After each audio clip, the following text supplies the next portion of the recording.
Bismillah, walhamdulillah, wassalatu wassalam ala rasulillah wa ala alihi wa sahbihi wa man tabi'a sunnatahu ila yawmiddin.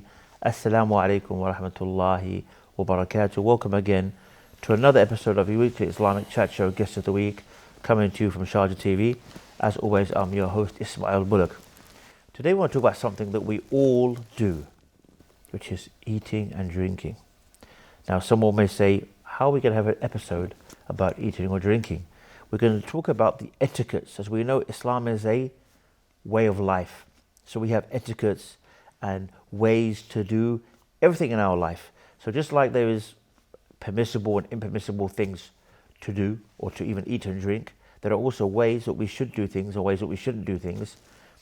And sometimes we may actually, culturally wise, depending on where we are, do certain maybe habits that actually Islamic are not even allowed and we don't even realize it. It could be wasting food, it could be many things. And we're going to look into that today, inshallah. And with me is brother Almir. Assalamu alaikum. Wa salam wa barakatuh. So this is going to be interesting because we all eat and drink. And maybe some of the viewers are saying like, what are they going to talk about in this one there? So obviously we're going to talk about the etiquettes of eating and drinking. I'm going to approach it from another angle. I'm going to talk about the etiquette of eating and drinking, but also of what is the etiquette itself of eating as a whole. Because what's the purpose of eating? So we're going to look at the whole picture. And one of the etiquettes of eating is actually not to overeat, which is going to be a big part of our show today, inshallah. Is, in moderation and so on, which we have a huge pandemic of obesity, you could say. It's worldwide. And it's just not like in one area. Up to some estimates, they say 20 to 40% of the world population is obese. So this is going to look at that too, inshallah. Allah subhanahu wa ta'ala says, وَمَا خَلَقْتُ الْجِنَّ وَالْإِنسَ إِلَّا يَعْبُدُونَ. And I had not created the jinn and mankind except that they should worship me. So everything we do is to, of course, even eating is sustenance for ourselves.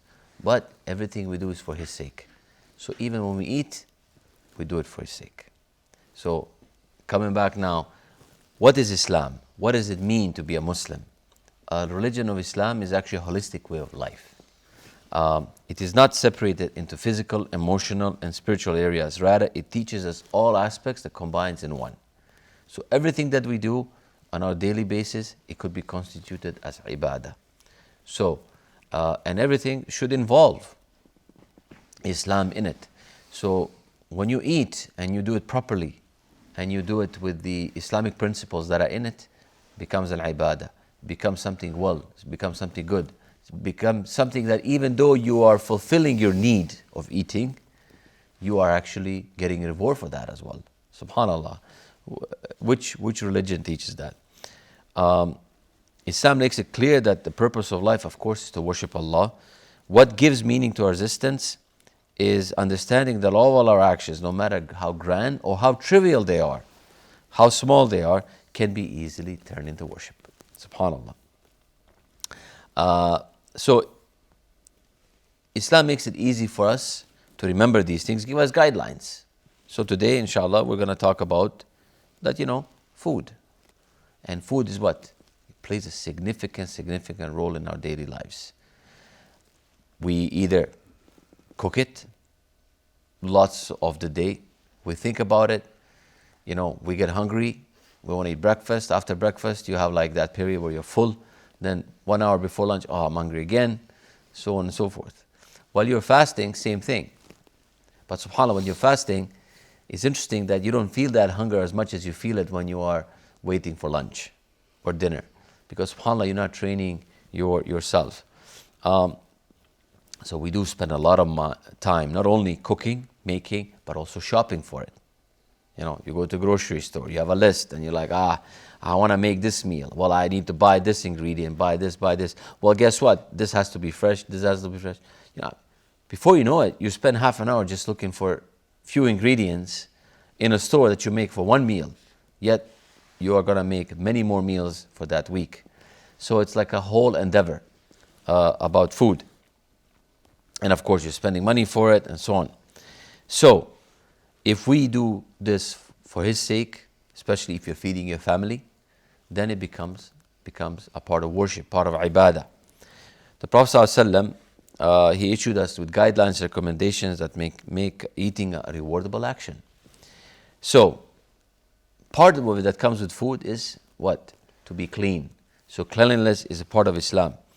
Not only should be one only purify himself or herself for salah, for prayer, for ibadah, but also he should also purify himself, when he's eating, or purify his body, because his body has a right over him.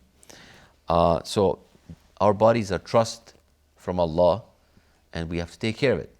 And we just talk about cleaning yourself, but what about your body having a right over you, and you taking care of it by eating proper foods, by maintaining your body, by not overeating, and so on and so forth. So therefore, preparing food is important, and to be sure that, of course, while we're doing it, you're doing it proper ingredients, proper foods, and so on. And of course, when you're preparing, you should be also clean. One of the things, one of the brothers I used to go with, he's like, let's go for lunch or dinner, and he always says, you know what? He's like, that restaurant, I don't like the way they make food. I don't like, they're not clean as much, or in his estimate. So he's like, I don't like how they prepare food. You know what? I'm going to skip that restaurant. Let's go to another one. So this has to be a consideration for us as well at home, how we are making food in our kitchens. Okay.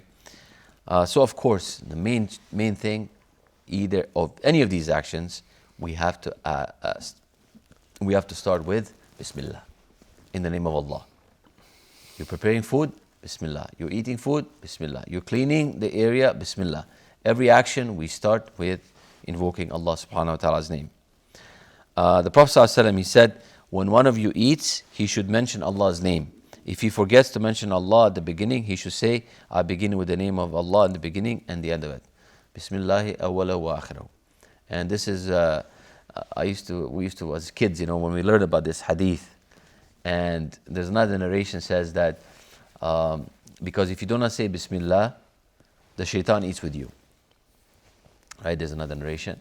So, but if you say Bismillah wa akhirahu, then the shaitan spits out the food that he has eaten because you mentioned that. So we used to, as kids, we heard this hadith and we learned it, and then, oh, you didn't say Bismillah when you started eating food, and then he's like, yeah, Bismillah wa akhirahu, and then he's like, I can just see shaitan spitting out that food, like you're, joking and stuff like that. So this is one of the things that you learn, and this is what we should incorporate. Forgetting saying Bismillah, it's okay, because it makes you an insan. You are forgetful. It's okay. But correcting that mistake, or correcting that you didn't say it, is definitely, you get rewarded for that as well. So it is important that we should not overindulge ourselves in food, because Islam is moderate way of life. And so we know that, for example, one of the things is, while we're eating, we eat with our right hand, right? It is obligatory for Muslims to do that unless there is a serious injury or illness. Now, some people say, I'm left-handed. I cannot eat with my right hand. Well, I say to that is, we have a lot of people who are left-handed. They write with their left hand, they play tennis with their left hand, they shoot basketball with their left hand. Everything is left hand, they're dominant. But I've seen a lot of brothers, mashallah, even though left hand is dominant, they still eat with the right hand. How did they manage that? Very simply, when they were small as children, they were taught by their parents, they noticed they're left-handed, but they were taught by their parents they learn how to eat with the right hand, because this is sunnah way. And this is what we should always remind people. Yes, you may be left-handed, even though about 15% or so of population is left-handed, left hand or left leg is dominant one. So other 85, the right hand is dominant, so there's no issue for them. But those who are left-handed, they can always train to eat with their right hand. And it takes time, but it can be done. Especially the parents' responsibility when they have their children who who seem to be left-handed, they should be taught how to eat with their right hand. So the left hand is usually used to clean the body of filth and impurities, while the right hand is used for eating. The Prophet ﷺ also advised his companions, and he told them that shaitan eats with his left hand, and that the believers should dissociate themselves from anything that resembles shaitan. Umar ibn Abi Salama, he also related the story about ethical eating. He said, when I was a young boy in the care of Messenger of Allah ﷺ, my hand used to wander all over the platter, all over the food. The Prophet ﷺ said to me, "O young boy, say Bismillah, eat with your right hand and eat in front of you, what's in front of you directly, not to jump and eat in front of another individual that's far away from you." Because people back in the day, they used to eat from a same common platter where the food was in one plate, you could say. Now reaching over others is not acceptable, and part of the one of the nice customs we see in UAE and other countries here is, mashallah, a lot of people, when they're eating from the same platter, what they would like to do is, like, if you're eating in front of yourself, and sometimes maybe there's not enough meat or something like that, and it's far away, well, the other individuals, subhanallah, they will pass that meat, put it in front of yourself. They will share. And this is one of the etiquettes we find. It's a very nice etiquette, that not only you have the barakah of eating in a group, but there is also, you take care of the others before you take care of yourself. But of course, on the other hand, we see huge platters of food, right? We see food, for example, that could feed 10 people, but yet only 5 people are eating. What happens to the rest of the food? It gets wasted, gets thrown away. This is not the way. And of course, because there's so much food, one gets to overeat. And it's like a famous statement always people say, you have to find a place to eat and also a place to lay down when you're done. Because you overfill yourself. So now it's like, you're like a tree trunk. You just have to. Of course, we know as well, maybe that's something coming up, but we know that Prophet ﷺ, he mentioned that, about your vessel, that your stomach. That was my next hadith. Yeah, basically, maybe you can correct me if I'm remembering it incorrectly, the wording wise, but it's basically to leave a third for your food, a third for your drink, and a third for your air to breathe. So if you implement a hadith like that, or a methodology like that, then in theory, that's a very moderate way to keep things under control, because you're having a limited amount of drink, a limited amount of, or specific amount of drink, water, and then you're leaving the rest for you to have a break. This is exactly the hadith I was going to mention. The Prophet ﷺ said, a man does not fill any vessel worse than his stomach. It is sufficient for the son of Adam to eat enough to keep him alive. But if he must do more than that, then 1/3 for his food, 1/3 for water, and 1/3 for air. And subhanallah, if you think about any of the diets today, it's actually this diet. You may have the Mediterranean diet, the keto diet, the DASH diet, the low salt, the low carb, low fat, you name it, Atkins, South Beach. So many diets are out there, but all of them are basically following what the Prophet ﷺ said. Hold you on that point, because it's time to go for a break. Join us after this break.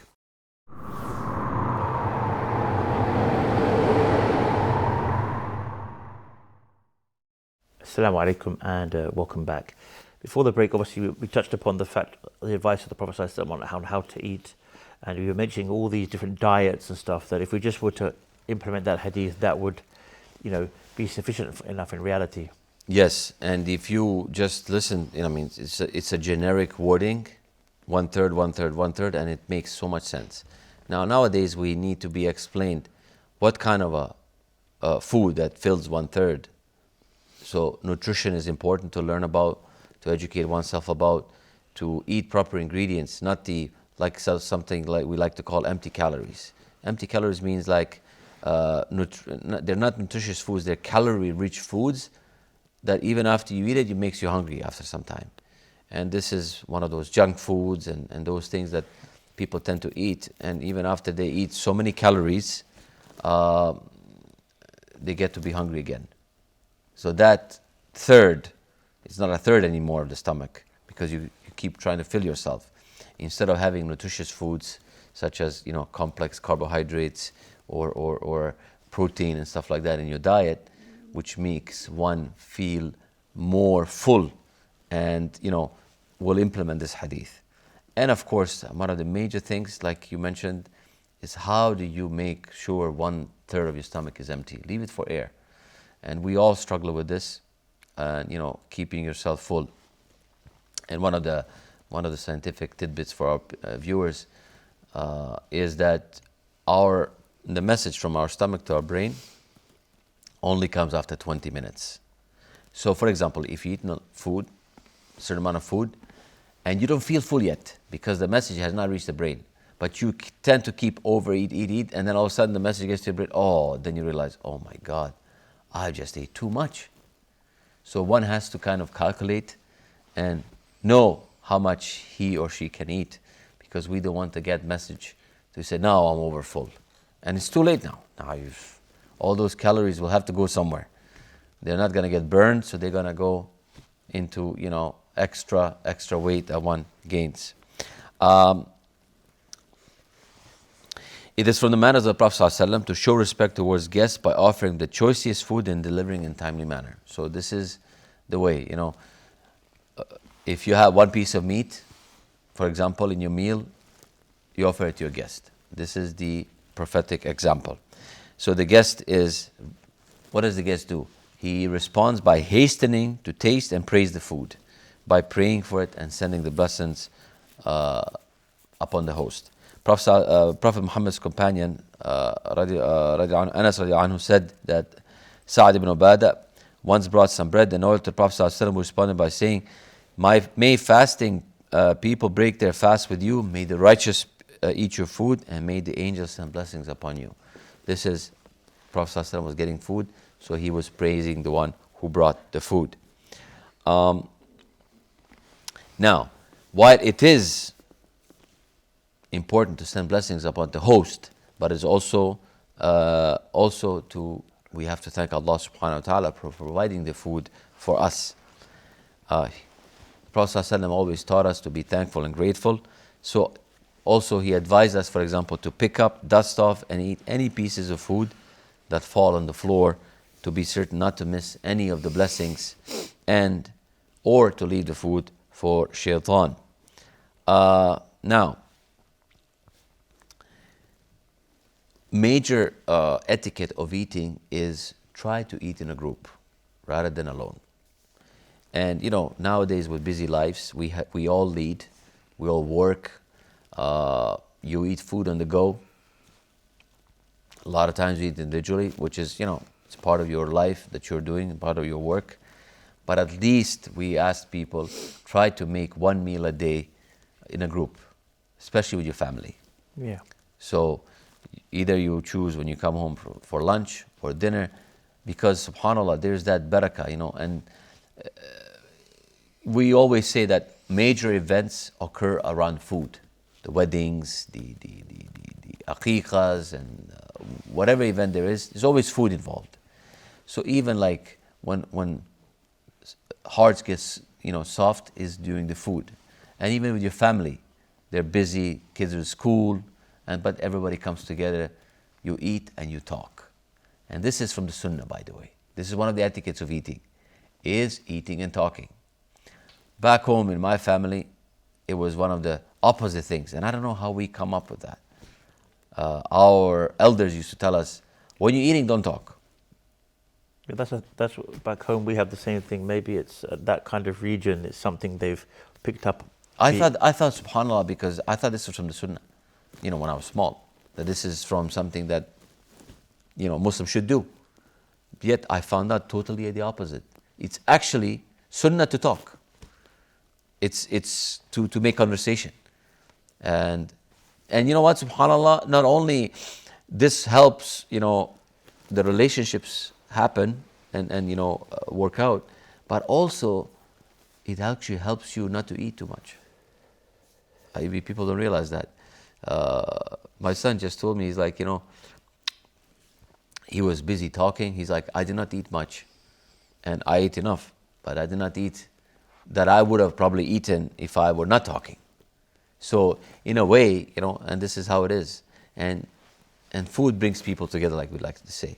So always try to, as much as possible, eat in a group rather than alone. And of course, how do we eat? If you're eating with your hand, eat with the three fingers, licking the remaining food off your fingers, not reclining while eating, kind of, I don't want to say slump forward, but kind of lean forward when you're eating. And of course, one of the etiquettes is to do any like blowing nose or anything like that while eating, because this is not supposed to be happening. Now, it is also part of the Islamic good manners to praise the food. It is wrong to criticize food, and if you do not like the food, refrain from it. Don't eat it. If somebody asks you about, oh, you don't like the food, you just like try to ignore the question. You say, I've had enough, because to criticize the food and to criticize the person who made the food, and I think this is the part that when a wife cooks for a husband, isn't this one part of the times you're allowed to lie to your wife? Yeah. So she made the food and you're like, oh, this is such an amazing meal, and you're like, oh, this is not really, but but anyway, I mean, it's like my father cooks more, so what happens? Does my mother have to lie to her husband about? No, I'm just saying that whoever cooks, but of course in a marriage one learns which foods he or she likes to be cooked and so on. So then you ask your spouse, oh, can you make me this or that? So those things also can be worked out. But definitely, if you're a guest in a house of someone else's house and you do not like the food, then you don't have to, there was an incident, I don't want to say incident, there was somebody was invited and there was a certain type of food that was there. And just even before the food was served, when he was told what kind of food it will be, the individual said, oh, I don't like that food, I can't eat that food, I'm staying away from that food. And that person who invited a bunch of people is like, oh shoot, what do I do now? So that leaves the host in an awkward position. And this is not from the sunnah. If you do not like the food, pretend like you're eating, or stay away from, because always when we're in a gathering, it's not only one type of food. Maybe there's a salad, there's a soup, there is other meals. Try to kind of eat something else, pretend or seem like you're eating, because criticizing food or criticizing the host for it, this is not from the sunnah. And of course, Allah subhanahu wa ta'ala says in the Quran, وَكُلُوا وَاشْرَبُوا وَلَا تُسْرِفُوا. And this is an eat and drink, but waste not in extravagance. Certainly He does not like those who waste. إِنَّهُ لَا يُحِبُّ الْمُسْرِفِينَ. Does not like those who are going overboard, who are being extravagant. So meaning that if we do eat and drink, we should do that in moderation. We should not go into the extremes. And this is what we find a lot nowadays. It's a huge problem in societies all over the world with the obesity pandemic. Why is food important? Because it gives us energy, sustains us, and we notice in Ramadan that because we're fasting throughout the day, our energy levels dip. They are much lower than regularly, and this is totally normal. This is totally expected, and nobody can be blamed for that. Like we see a lot of people, come on, so what if you're fasting? Come on, where's the energy? Come on. So we cannot blame people for that, because we know food is part of our being, and is part of sustenance. We have to eat, So a Muslim should. Now, what about if a person has a lot of food or little food? We should be grateful for whatever food we have, even if it's a morsel or a banquet or like a buffet of food. So we should be grateful for all foods, be it little or a lot. It is from the traditions of the Prophet ﷺ to praise Allah and to make supplication after finishing the food, after finishing eating. The Prophet ﷺ would say, praise to be Allah, good and bless praise. What we have eaten now will not suffice us for perpetuity. Rather, your graces are continuous upon us. Nor will this meal suffice us, such as that it will be last that we eat. We, our Lord, cannot do without your favor nor part of it. Alternatively, he would also say, Allahumma barik lana fihi wa ta'imna khayran min. O God, O Allah, bless it for us and feed us with better than it. And the Prophet ﷺ says Allah subhanahu wa ta'ala loves and is pleased when one of his slaves eats something and praises Allah for it, or drinks something and praises Allah for it. So with all of these things, we know that eating is an important part of life. Eating is part of our daily sustenance, but also being clean. And Allah subhanahu wa ta'ala associates cleanliness and repentance and eating in one. And He says in the Quran, إِنَّ اللَّهَ يُحِبُّ التَّوَّابِينَ وَيُحِبُّ الْمُتَطَهِّرِينَ. Allah subhanahu wa ta'ala says, Allah loves those who turn to Him repentance and loves those who keep themselves pure and clean. So part of being pure and clean is also what you're eating, to do it in a proper manner, to be pure and clean. And we know, for example, one of the, it's a simple fact. When you buy vegetables or fruits in a market, what does one do when he comes home? He washes them. So this is part of being clean in that sense, and overall sense is that Allah loves those who are pure and clean from physical impurity, from spiritual impurity, and those who repent a lot. So those things are tied together, and all of these together makes one practice Islam in a way that makes Islam it's a way of life. It's not just, like I said, physical, spiritual, emotional. It's all combined in one. And we failed to mention that, of course, before eating, one should wash his hands. And, of course, definitely after eating, one should wash his or her hands. And after eating, one should wash and clean his mouth or rinse his mouth. And the Prophet ﷺ advised us to rinse it with water. And also, the Prophet ﷺ, he advised us to use miswak for cleaning our teeth. So this is a part of it. Or if we have, brush our teeth. And what I noticed, a lot of people, and this is part of the sunnah. Just going to hold you on that point there. It's time to go for a break. Join us, inshallah, after this short break.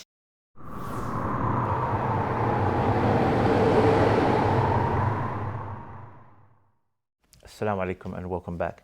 Just before the break, you mentioned something to do with in regards to brushing the teeth, and you're about to mention something to do with the sunnah there. Yeah, using the miswak. Miswak is all kinds of parts. It cleans all kinds of stuff in between the teeth. And nowadays, sometimes a miswak may not be able to do that. But a lot of things, like you may go to a dentist and he or she will tell you to their patient, they say, look, you need to floss. Right? So dental and oral hygiene is important in Islam. We need to take care of our teeth because it's right upon ourselves, our bodies. So I see a lot of people, for example, not using dental floss or not cleaning between their teeth. And then they will have plaque, they will have, cavities in between the teeth, and they have to fix, and then so many things happen, cascading effect.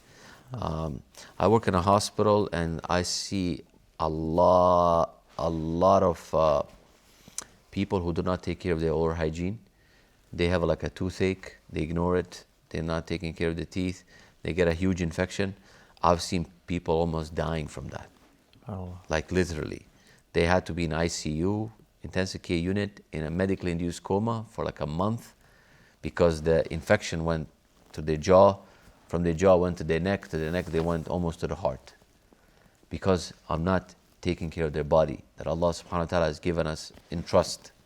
So part of eating, because the food gets into your mouth, is of course to clean your mouth properly, brushing, miswak, flossing, and all of those things. Something that came to my mind as well is, the fact that nowadays many people, it's like they live to eat.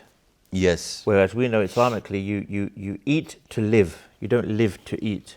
And that reminds me of the hadith of the Prophet ﷺ. He mentioned that, if a person is basically healthy, or they have a roof over their head and they have their daily food, it is as if they are, whoever is like safe in his residence and who has their daily meal, it's like they have the whole world. Yes. So that's a reality, like people shouldn't, like you said, overindulge or necessarily always think like, oh, I don't have all these fancy foods, I can't go to these 5-star rated restaurants every day. I'm so underprivileged. I see all these guys on the social media posting at these fancy restaurants, and I can't go there. I don't have anything. Prophet ﷺ said, if you have your daily food and a safe roof over your head, you have safety and stability, a roof over your head, and you have your daily food, then you're all fixed. You're done. Then it's like you have been given the world. Yes. And when sometimes we have that, we're not necessarily grateful. Then we see other people who don't have a roof over their head. They can't. Every day they don't know what's going to happen to them. They're not safe, and they don't even find food. Then you realize, subhanallah, like I have my basic needs. I should be grateful for that. Yes, subhanallah. I mean, just there's wars always you see in the world, and see the wars, and you see people not having safety over their heads, roof, and then the food is also not there. You may have people in the war, and they tell you, you know what? I haven't had an orange in 2 years, 3 years. SubhanAllah. I mean, some of the blessings we get to see, we see, other people don't have. It affects them, and we should be grateful to Allah subhanahu wa ta'ala. And why are we talking about this is important, because we know the Prophet ﷺ came with a guidance, and we know the Prophet ﷺ, he taught us by the example. And Allah subhanahu wa ta'ala says in the Quran, He listens to what is best for you, He believes in Allah, has faith in the believers, and a mercy to those of you who believe. Meaning that the Prophet ﷺ instructed us how to eat, instructed us how to drink. So if you follow the example, not only will be following the sunnah, we'll be getting rewarded for it, because this will be an act of worship. And the more we can get ibadah, the more good deeds we can get, the more we will be, on a high horse, like we like to say. The more we'll be, inshallah, successful, and will be that raised on Yawm al-Qiyamah, one of those who are obedient and to Allah subhanahu wa ta'ala. So we talked about eating. Let's just mention a few more things about drinking. So of course, as we're eating with our right hand, also should be drinking with our right hand. Some people, you notice, they will eat with their right hand and they will drink with their left, because they just don't want to miss any second. Maybe they don't have time or whatever. But instead of, if you eat with your right hand, leave the food, then take the drink, and drink it with your right hand. This is from the sunnah. Of course, same thing as for eating, to say Bismillah before you drink. And one of the etiquettes of this, and one of the sunnahs, is to drink either water or whatever drink you're drinking in 3 sips, and not drinking the entire drink at once. Try not to do this. Of course, to praise Allah subhanahu wa ta'ala after finishing the drink. Another thing is to drink sitting down, preferably, okay?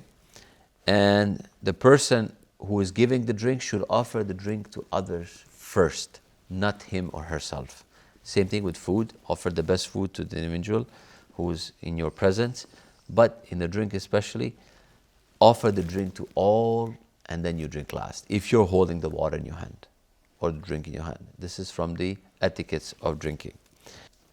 Also, the person passing out the drinks should pass the drinks with his right hand. A lot of people, they pour the drink, they pass with the left.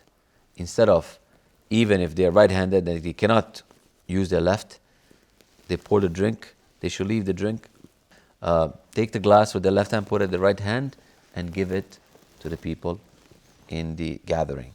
So this should be done in such a way, and this is from the etiquettes of the Prophet ﷺ, that he taught us about this.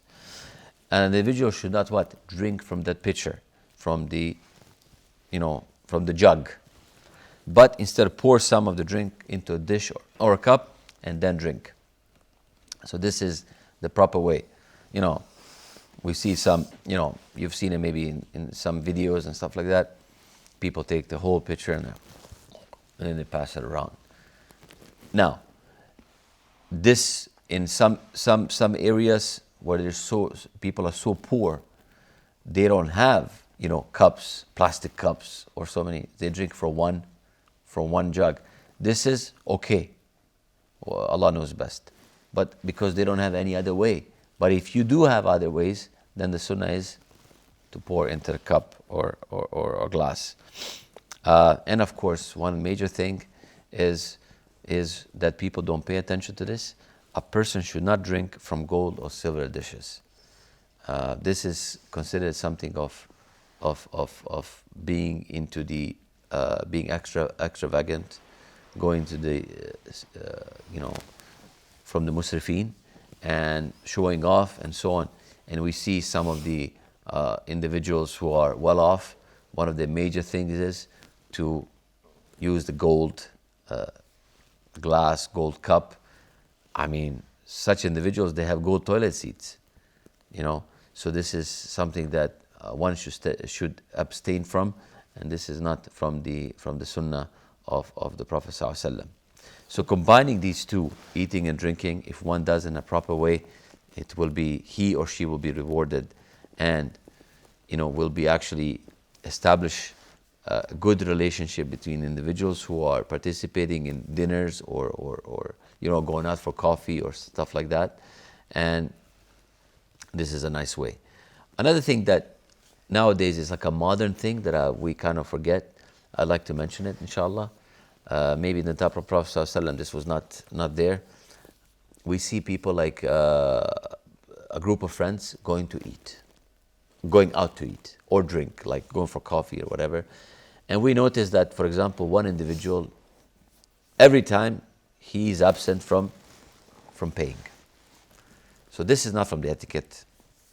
So either once in a while you should pay, or we notice such individuals reach for their wallet and they say, "Oh, I thought I had some money in it." Meanwhile, there's nothing. Or, pretend like when already somebody is about to pay, about to give the money, and he's like, "I will give it," and meanwhile it's just a pretend. And we notice that such individuals do exist, and this is not, if you cannot participate, if you cannot pay for the group, well, excuse yourself, or tell the brothers, "Look, I cannot be participating in this." And then if you go for, with your 4 or 5 friends, eating out 10 times, you're not paid once, and then you keep going, then it creates resentment among the friendship, among the group of people. And this is not something that should be done. If you cannot afford it, say it, don't go, and so on and so forth. But we also find people who they call them freeloaders, right? So they have money, they could afford it, but no. They want to freeload off of somebody else's, payment, paycheck, and whatnot. And this is something that I personally dislike if people do that. And you should be careful about that, because subhanallah, part of being a group is part of sacrificing for the group of by paying it. And not only that, you're not only just paying for the sake of paying, you're getting rewarded for it. Why? Because you have fed the other individuals. And we see this in Ramadan, mashallah, a lot of people, they want to get rewarded by making iftar for others. But sometimes, an individual may not cook. For example, in the West, especially in the summers, the time between Maghrib and Isha is very short. It's so short, it's like literally 45 minutes, 1 hour, 1 hour and 10 minutes sometimes. So you don't have time to actually serve food, eat food, cook food and so on. So what a lot of people do, they've kind of made another ways. They order food and they pay for food, for example, for others, let them eat iftar. And this will bring the benefit, and this will also get reward for them. So we should always look at these modern things and incorporate them, and this is from the sunnah ways to how to eat and drink and be proper Muslim with getting the ibadah part of it. We've got a couple of minutes left, but all of this as well, it falls under, many of these things you mentioned, falls under good character. Yes. And, and obviously we can't discuss that in great detail now, but so many, we see so many teachings of the Prophet ﷺ, peace be upon him, on good manners. You know, we know that he said that you know that indeed I was sent to perfect the most noble of characteristics. And obviously the most noble of characteristics is your characteristic or your relationship between you and your creator, but then obviously it goes down into everything. So even some of these things you mentioned, like freeloading or not being generous or overeating or making food and drink your kind of, like I said earlier, almost like you're living to eat and drink, all of these things go against good character and having good manners and having good morals. And you know, when you look at that, we often have episodes that kind of repeat from time to time about good character. And that's not because, for example, I as the host say let's do that. The guests do that because it's such an important part in Islam, is the good character. The Prophet, you know, we know the hadith that Prophet said the closest to sit with me on the day of judgment is the best of you in manners and morals. And that there's nothing heavier on the scales on Yawm al-Qiyamah, on the day of judgment, apart from this, you know, more than this good character. So obviously after believing in Allah and the prayer, etc., good character is so important. And we'll come to the end now, but you know, when we see these etiquettes, that's why they're called etiquettes. They're good manners and morals when eating. So this comes under the broader thing, which is very important in Islam, is to have overall, in all aspects of your life, good etiquettes and good manners and good morals. And Jazakallah khair for coming on and sharing that. Those are just some things, everyday things. I mean, Islam is a way of life. So these little things that we can implement in our life which make a difference. It's like a branch from a huge trunk, and it's just like you fulfilling one branch, and there's so many things. And so many things we can take away and implement in our lives, inshallah, which is what we try to do in most of our episodes. Things you can take away and implement, inshallah, in your life to become better Muslims, inshallah. And we ask that Allah makes it easy for us and for you all to implement these things. And until next time, inshallah, same time, same place, I leave you as always with the greetings of Islam, the greetings of peace. Wassalamu alaikum wa rahmatullahi wa barakatuh.